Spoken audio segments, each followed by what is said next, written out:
Friday the 13th has long been considered a date cursed with bad luck.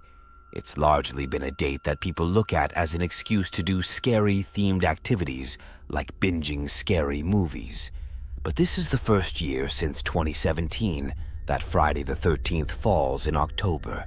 So for this video, we're looking at some of the most terrifying events that have actually taken place on the notorious day of bad luck. Hello to those who watch us for the first time with you, Iman. I talk about everything that is mysterious and strange on the globe. Bring your favorite drink. Let's get started. Tupac Shakur, better known as a stage name, Simp as Tupac, was an American rapper, widely considered to be one of the most influential and successful rappers of all time. Tupac was arguably responsible for some of the most memorable rap verses in history. And while much of his notoriety came about after his shocking death in the mid-1990s, he's still remembered and talked about today. On the night of September 7th, 1996, Tupac was in Las Vegas celebrating his business partner's birthday, and one night while there, he attended the Bruce Seldon vs. Mike Tyson boxing match with Suge Knight at the MGM Grand later that night at about 11:15 p.m. While at a stoplight, a white four-door Cadillac sedan pulled up to the passenger side of Tupac's vehicle, and an occupant rapidly fired into the car. He was hit 4 times, once in the arm, once in the thigh, and twice in the chest, with one bullet entering his right lung. Tupac succumbed to his injuries 6 days later on September 13th, which was a Friday. The case went unresolved, with people suspecting his Farch Suge Knight and even rapper Biggie Smalls of the murder. But recently, on September 29th, 2023, 60-year-old Dwayne Keith Davis was charged in the killing of Tupac. Dwayne is not accused of being the one to pull the trigger that night in Las Vegas, but he is, however, being accused of having been the one to call the hit on Tupac. The trial is still currently in progress. A lot of people refuse to fly on Friday the 13th, and while that may come down to pure superstition, among some people, there have been a few tragedies in the air on this day in October 1972. On Friday the 13th, a plane heading to Chile was forced to crash land in the Andes Mountains. The flight was carrying 45 passengers and crew, including 19 members of the Old Christians Club rugby union team, along with their family, supporters, and friends. 3 crew members and 9 passengers died immediately. Several more died soon afterward, due to the frigid temperatures and the severity of their injuries. Survivors of the crash hid in the wreckage for warmth and were eventually forced to cannibalize and eat deceased passengers to survive. A rescue team was sent out, but the mission was called off after 10 days, however, 72 days after the crash. As the weather improved with the arrival of late spring, 2 survivors climbed a 4,700-met mountain peak without gear and hiked for 10 days into Chile to seek help, traveling a total of 38 miles. The 2 men were able to alert authorities that there were still 16 survivors trapped in the mountains leading to their rescue. But believe it or not, on the exact same Friday the 13th as this plane crash, the same exact date was another plane crash that killed all 164 passengers and 10 flight crew. It was Aeroflot 217. The plane needed to land due to horrible weather conditions, but crashed upon landing in Russia, just 3 miles away from the runway. The exact cause of the crash could not be determined, but it's speculated that it was largely to do with simply human error, casualty. Wise, it is one of the worst plane crashes in history, while these incidents are incredibly rare. Perhaps there is a reason flights are cheaper on Friday the 13th if you're not superstitious. Perhaps it may be worth it. But now we move from the sky to the sea, looking at the Costa Concordia disaster on Friday the 13th of January, 2012.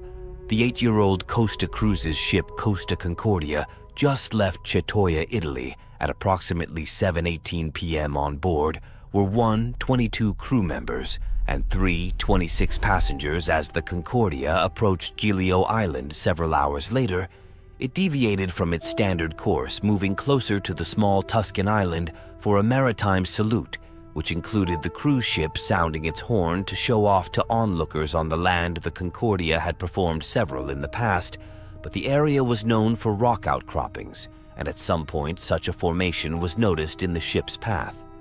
Francesco Schettino, the captain, ordered a change in course, but allegedly due to language issues, the Indonesian helmsman steered the boat in the opposite direction.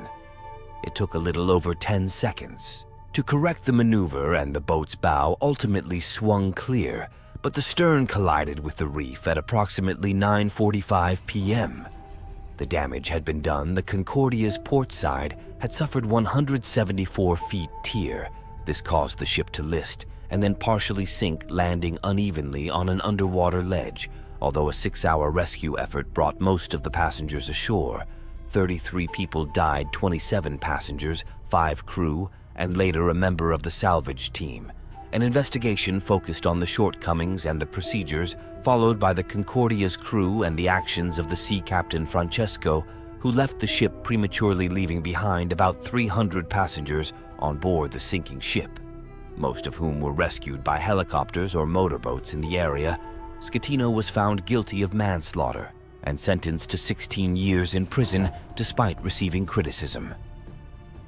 Costa Cruises and its parent company Carnival Corporation didn't face criminal charges. The total cost of the disaster, including victims, compensation, refloating, towing, and scrapping costs, is estimated at $2 billion, more than 3 times the ship's original $612 million construction cost. The cruise line offered compensation to passengers to pay for all damages, including the value of the cruise. Only 1/3 of the survivors took the offer. This remains the biggest modern cruise ship catastrophe. David Anthony McGreevy was born in Southport, England in 1951 to Bella and Thomas McGreevy. David was the second oldest of 6 children, since David's father was a sergeant in the British Army. A lot of his childhood was spent moving from one army base to another. This could mean that one year he was being educated in an army school in England, the next in Germany. According to David's mother, living in Germany was his happiest time. David's mother, Bella, later said she could only remember one childhood incident of concern, as David was otherwise allegedly well-behaved. In 1967, 18-year-old David left school and enlisted in the Royal Navy. However, he was dismissed from the Navy in August 1971 after being court-martialed for starting a fire that destroyed a mess wardroom. David then moved back in with his parents, but around this time his life was crumbling as his fiancée broke up with him, and he was fired from several jobs. For this reason, his parents became fed up with him and kicked him out, so David turned to his friend Clive Kenneth Ralph, who let him board with he and his wife, Dorothy L., and their 2 small children. Paul and Dawn. Clive and Dorothy had been school friends. There was a 5-year age gap between them. They had married in September 1968 when Dorothy was 16 and pregnant with Paul. At the time David moved in, Dorothy was pregnant with their 3rd child. Samantha was born on the 14th of July in 1972. With both Clive and Dorothy busy working, David acted as a babysitter for the Ralph children. He was regarded by family and neighbors, as well as the Ralphs, as a person who loved children. So what would soon happen was nothing short of unexpected and horrific. On Friday the 13th in April 1973, Elsie was picked up from work by Clive, who had left home late with the children all asleep when the couple arrived at their home. The police were already there, and they escorted them to the police station, where they were told of the horrible truth that their children had been murdered. So what happened? Well, David was known to be a drinker and sometimes a violent drunk. He had gone to a nearby pub earlier that evening with a friend, and he had 7 pints of beer. The 2 men had played cards and darts, though a small altercation took place prior to leaving the pub.